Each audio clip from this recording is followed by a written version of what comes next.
My prayer for you this morning is that you have a wonderful day. May I take a moment of your time and ask God to give us and bless us with this wonderful day.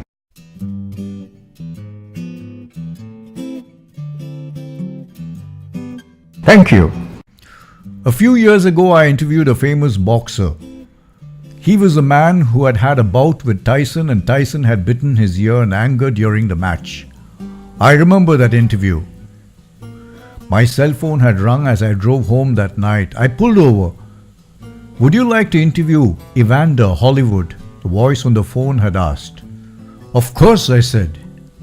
"Then come to the Sheraton by 10:30.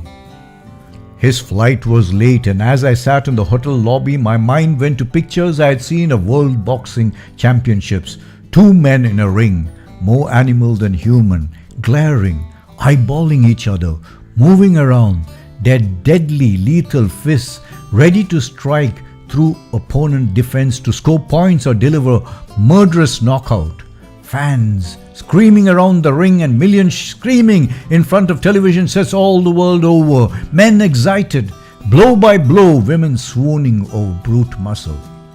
I knew Evander had won the boxing heavyweight title, a record 4 times.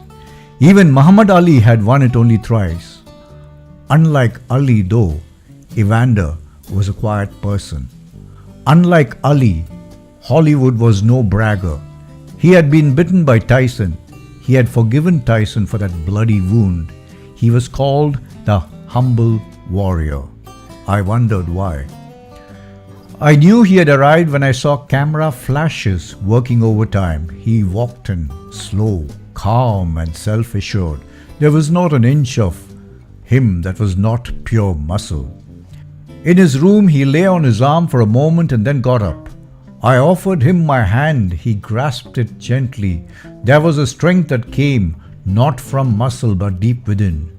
"May I ask you a question?" I asked. He smiled, and I wondered how many times he had been made to answer questions about himself every time he visited a new place. "Where does your strength come from?" Another writer from Reuters put her mic in front of him. "May I ask something?" she asked. "No," said Holyfield, suddenly looking at me with interest. "I want to answer Bob's question. My strength comes from a God above." "Thank you," I said. "It was tough at the beginning," continued Evander, "to allow God's muscle power to take over my muscles. But He gently took over, and now I thank Him for giving me His strength." I watched later as he got into the waiting cars and left for the airport. I waved to a great man. I felt humbled. The man was pointing out to the world where his strength came from. How many of us, I wondered, continue depending on our puny muscles when true strength only comes from a God above? Let's use His muscle, shall we? Like Evander Holyfield. Before I sign off, I'd like you to go to subscribe on your YouTube and press the button so that you'll get my talk every single day. Thank you.